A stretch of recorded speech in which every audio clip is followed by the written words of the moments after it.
انا للہ و انا الیہ راجعون پڑھا، رب کی بارگاہ میں شکر کے لہجے استعمال کیے، مولا اگر تیری رضا اس میں ہے تو تیرا حسین بھی اسی بات پر راضی۔ علی اکبر شہادت کا جام پی چکے، حضرت علی اصغر رضی اللہ تعالیٰ عنہ کے حلقوں میں نازنین پر ظالموں نے اس تیر سے حملہ کیا تھا جو تیر میدان جنگ میں کسی جانور کے مارنے کے لیے استعمال ہوتا۔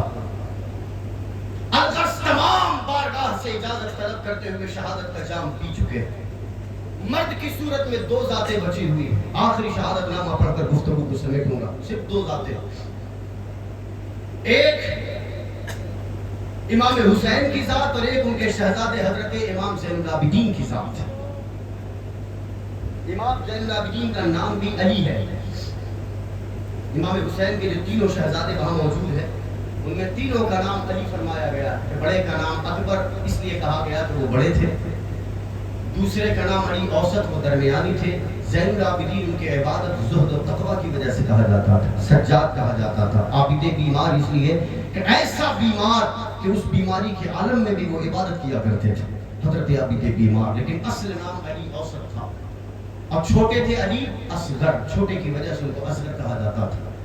علی اصغر شہادت پا چکے ہیں، علی اکبر کی شہادت ہو چکی، علی اوسط امام زین العابدین نے اس حالت میں بھی بابا سے اجازت مانگی کہ مجھے اجازت دیجئے کہ میں لڑنے جاؤں۔ امام حسین نے کہا لخت جگر اگر تم میدان کرب و بلا میں اپنی شہادت کا جام پی گئے تو حسینی سادات کے قافلے کا کیا ہوگا، میری نسل کا آگے کیا ہوگا، میری نسل کو آگے تم سے بڑھانا ہے۔ اور اس کے بعد اپنے بیٹے عابد بیمار کے سر پر دستار امیری عطا فرمایا، کہا کہ آج سے اس قافلے کے امیر تم ہو، سینے سے لگا کر سینہ بسینہ جو علم دینا تھا وہ علم عطا فرمایا، کچھ نصیحتیں فرمائی، کچھ واضح ارشادات فرمائے اور اپنے بیٹے سے اجازت لے کر آگے بڑھے۔ اور ایک بات یہاں پر رک کر کہوں کہ یزید کی اپنی اولاد تقریباً 14 تھی، کتنی تھی؟ بولے کتنی؟ بولے نا بلند آواز سے، کتنی؟ 14 اولاد تھی۔ یزید کے بیٹے کتنے تھے؟ 14۔ روحانی اولاد کی بات نہیں کر رہا ہوں جو زبردستی یزید کو جنتی بنانے کے فکر میں مبتلا، روحانی اولاد کی تو آج بھی کمی نہیں، لیکن ان روحانی اولادوں سے کہو کہ تم چراغ لے کر ڈھونڈو یزید کی نسل کا کہیں پتہ تو دکھاؤ، ان کا جواب آئے گا کہ یزید کی نسل کا پتہ نہیں چلتا۔ سب پر اللہ تبارک و تعالیٰ نے ان شانیہ کا ہوا الابتر کی پھٹکار برسائی ہے۔ یزید کے 14 بیٹے تھے لیکن اس کی نسل کا آتا پتہ نہیں چلتا۔ کربلا کے مجاہد کا ایک شہزادہ عابد بیمار کی شکل میں کربلا سے واپس کیا آیا، آج سورج جہاں سے نکلتا ہے اور سورج جہاں غروب ہوتا ہے، کوئی ملے نہ ملے حسین کا کوئی ایک شہزادہ وہاں ضرور نظر آتا۔ یہ اللہ عز و جل نے حسینی سادات کی برکتیں عطا فرمائی، نسل کریم میں جو برکتیں عطا فرمائی۔ امام حسین خیمے میں اپنی بہنوں کو، بیویوں کو